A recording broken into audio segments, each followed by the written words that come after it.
ഹരി ഓം.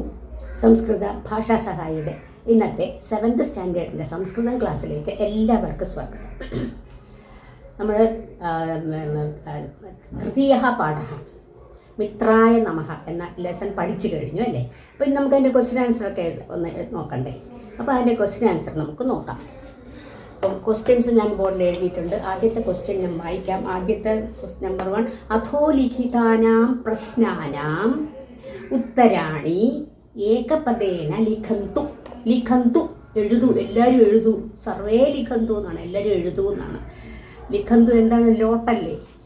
അപ്പോൾ അധോലിഖിതാനാം പ്രശ്നാനാം, അധോ താഴെ കൊടുത്തിരിക്കുന്ന പ്രശ്നാനാം ചോദ്യങ്ങളുടെ ക്വസ്റ്റ്യൻസിൻ്റെ ഉത്തരാണി ആൻസേഴ്സ് ഏകപദേന ഒറ്റ വാക്കിൽ വൺ വേർഡ് ക്വസ്റ്റ്യനാണ്. ഓരോന്നായിട്ട് നോക്കാം. ശുഭം ഭവതു ഇതി കഹ വദതി. ശുഭം ഭവതു ഇതി കഹ വദതി. പക്ഷെ അവിടെ പറയുന്നത് ആൻസർ പറയുന്നത് എന്തുകൊണ്ടാണ് ആൻസർ പറയുന്നത്? ആചാര്യ അല്ലേ? ആചാര്യ എന്തോന്നാണ്? സ്ത്രീലിംഗം അല്ലേ? അപ്പോൾ പിന്നെ കഹ എന്ന് പറഞ്ഞാൽ ശരിയാവുമോ? അപ്പോൾ അവിടെ ക്വസ്റ്റ്യനിൽ എന്തൊരു മിസ്റ്റേക്ക് ഉണ്ട്. കാ വദതി എന്ന് വേണം എഴുതാൻ. അപ്പം ഇവിടെ ഞാൻ കാന്നാണ് എഴുതിയിരിക്കുന്നത്. ശുഭം ഭവതു ഇതി കാ വദതി. ശുഭം ഭവതു എന്ന് ആരാണ് പറയുന്നത്? ആരാണ്? ആചാര്യ. അപ്പം ഇവിടെ ആചാര്യ എന്ന് ആൻസർ.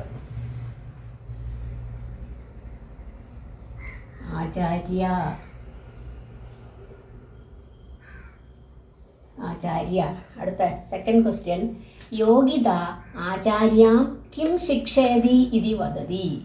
എന്ത് പഠിപ്പിക്കുന്നു എന്ന് പറയുന്നു. യോഗിത ആചാര്യനോട് ചോദിക്കുകയാണ്. എന്താണ് പറയുന്നത്? സൂര്യ നമസ്കാരമല്ലേ? അപ്പോൾ കിം എന്നുള്ള സൂര്യ നമസ്കാരം. അപ്പോൾ സൂര്യ നമസ്കാരം മാത്രം എഴുതിയാൽ മതിയാവും.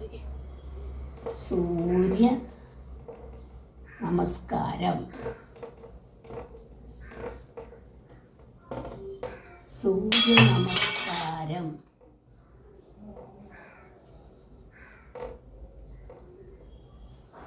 സൂര്യ നമസ്കാരം.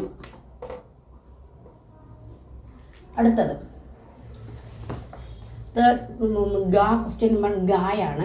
സൂര്യ നമസ്കാര കതീനാം ആസനാനാം സമാഹാരഃ അസ്തി. അവിടെ എഴുതിയിട്ടുണ്ട് സൂര്യ നമസ്കാര കതീനാം, എത്ര ആസനങ്ങളുടെ സമാഹാര കൂട്ടമാണ്. എത്രയാണ്? ദ്വാദശാനാം. കതീനാം എന്നുള്ള ക്വസ്റ്റ്യൻ വരുമ്പം അതുപോലെ തന്നെ ഷഷ്ടി വിഭക്തി തന്നെ ആൻസർ വേണം. ദ്വാദശാനാം.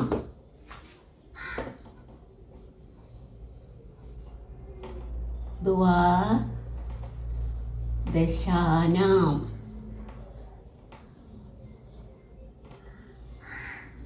ദ്വാദശാനാം. അടുത്തത് കേഷു സൂര്യ നമസ്കാരഃ ശ്രേഷ്ഠഃ. സൂര്യ നമസ്കാരത്തിൽ കേഷു സൂര്യ നമസ്കാരഃ ശ്രേഷ്ഠഃ. സൂര്യ നമസ്കാരത്തിൽ ശ്രേഷ്ഠമായിട്ടുള്ളത് ഏതാണ്? സൂര്യ നമസ്കാരത്തിൽ? അതായത് കേഷു സൂര്യ നമസ്കാരഃ ശ്രേഷ്ഠഃ. ഏതിലാണ് സൂര്യ നമസ്കാരം ശ്രേഷ്ഠമായിട്ടുള്ളത്? ഏതിലാണ്? യോഗാസനേഷു. ഏതിൽ? ഏവയിൽ. അല്ലെങ്കിൽ ഏവയിൽ ബഹുവചനമല്ലേ? കേഷു. കസ്മിൻ കയോഹോ കേഷു ആണ്. അപ്പം കേഷു. അപ്പം അത് ബഹുവചനമായിട്ട് പ്ലൂറലാണ്. അപ്പം കേഷു എന്ന് പറയുമ്പോൾ എന്ത് പറയണം? യോഗാസനേഷു. യോഗാസനങ്ങളിൽ. യോഗാസനേഷു.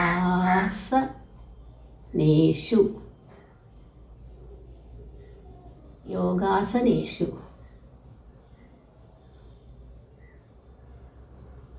യോഗാസനേഷു. അടുത്തത് സൂര്യ നമസ്കാരേണ ജനാഹ കീദൃശം ശരീരം പ്രാപ്നുവന്തി. സൂര്യ നമസ്കാരത്താൽ ജനങ്ങൾ കീദൃശം ശരീരം, ഏത് തരത്തിലുള്ള ശരീരം കിട്ടുന്നു? ബോഡി എങ്ങനെയുള്ള ആവുന്നു എന്നാണ്. എങ്ങനെയാണ്? സ്വസ്ഥം ശരീരം, ഹെൽത്തി ബോഡി. സ്വസ്ഥം ശരീരം. സ്വസ്ഥം ശരീരം. സ്വസ്ഥം ശരീരം.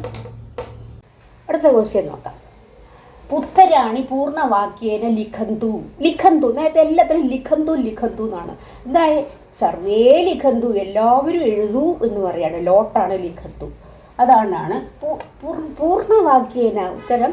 Write the answers in full sentence. നേരത്തെ പറഞ്ഞ 1 വേർഡ് ആയിരുന്നു, ഇപ്പോൾ ഫുൾ സെൻറ്റൻസിൽ എഴുതണം.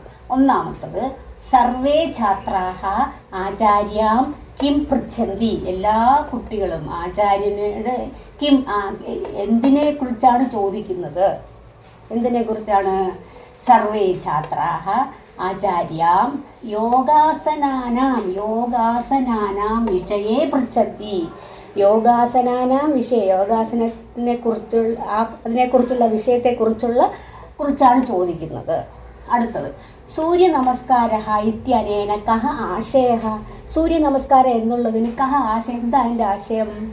സൂര്യ നമസ്കാര ദ്വാദശാനാം ആസനാനാം സമാഹാര അസ്തി. ഇതാണ് അതിൻ്റെ ഉത്തരം എന്നാണ് അതിൻ്റെ ആശയം. സൂര്യ നമസ്കാര ദ്വാദശാനാം ആസനാനാം സമാഹാര അസ്തി. അടുത്തത് ആചാര്യ കം ശ്ലോകം പാഠയതി. ആചാര്യ ഒരു ശ്ലോകം പഠിപ്പിച്ചില്ലേ? കം ശ്ലോകം എങ്ങനെയുള്ള ശ്ലോകമാണ്? കം ശ്ലോകം, ഒരു ശ്ലോകത്തെ. ശ്ലോകം എന്നുള്ളത് ദ്വിതീയ ഏകവചനമാണ്. എന്നുള്ളതാണ് ദ്വിതീയുടെ അല്ലേ? അതുകൊണ്ട് കം എന്നുള്ളത് എന്താ ദ്വിതീയ തന്നെ വന്നു. കം ശ്ലോകം, എന്ത് ശ്ലോകത്തെ പഠിപ്പിക്കുന്നു? ആദിത്യസ്യ നമസ്കാരാൻ കുർവന്തി. ആദിത്യൻ്റെ നമസ്കാരത്തെ കുർവന്തി, ആര് ചെയ്യുന്നുവോ? ദിനേ ദിനേ, ദിവസം തോറും. ആയുഹു പ്രജ്ഞ ബലം വീര്യം തേജസ് തേഷാം ച ജായതേ. ഇത് ശ്ലോകം ആചാര്യ പാഠയതി. ഈ ശ്ലോകം ആചാര്യ പഠിപ്പിക്കുന്നു. ഇതിനകത്തുള്ള ആ പോയമില്ലേ, അതാണ്. അടുത്ത ക്വസ്റ്റ്യൻ, സൂര്യ നമസ്കാരസ്യ പ്രഥമ മന്ത്ര കഹ. സൂര്യ നമസ്കാരത്തിൻ്റെ ആദ്യത്തെ മന്ത്രം എന്ത്? സൂര്യ നമസ്കാരസ്യ പ്രഥമ മന്ത്ര ഓം മിത്രായ നമഃ അസ്തി. ഈ ഓം മിത്രായ നമഃ ഇൻവേർട്ടഡ് കോമയിൽ എഴുതിയിട്ട് എഴുതണം. അപ്പോൾ ക്വസ്റ്റ്യൻ അനുസരിച്ചാണ് സൂര്യ നമസ്കാരസ്യ പ്രഥമ മന്ത്രമാണ് ഇവിടെ എഴുതേണ്ടത്. അടുത്തത് സൂര്യ നമസ്കാരേണ കീദൃശം ബലം വർദ്ധതേ. സൂര്യ നമസ്കാരത്താൽ കീദൃശം എങ്ങനെയുള്ള ബലം വർദ്ധിക്കുന്നു? സൂര്യ നമസ്കാരേണ ശാരീരികം മാനസികം ആധ്യാത്മികം ച ബലം വർദ്ധതേ. ഈ 3 ഉണ്ട്, അതുകൊണ്ടാണ് ച ചേർത്തത്.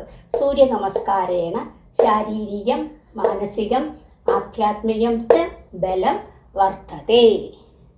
അപ്പോൾ ക്വസ്റ്റ്യൻ ആൻസർ ഇത്രയേ ഉള്ളൂ. ഇനി ബാക്കിയുള്ള ആൻസേഴ്സൊക്കെ നെക്സ്റ്റ് ക്ലാസ്സിൽ, കാരണം എല്ലാം കൂടെ ഒന്നിച്ചാൽ നിങ്ങൾക്കും അതൊരു കൺഫ്യൂഷൻ ആവും. അപ്പോൾ ക്വസ്റ്റ്യൻ ആൻസർ ഇത്രയും തന്നിട്ടുണ്ട്. ബാക്കി അടുത്ത ക്ലാസ്സിൽ കാണാം. അപ്പോൾ ഇന്നത്തെ ക്ലാസ് ഇവിടെ പൂർണ്ണമാകുന്നു. അടുത്ത ക്ലാസ്സിൽ കാണുന്നവരെല്ലാവർക്കും നന്ദി, നമസ്കാരം.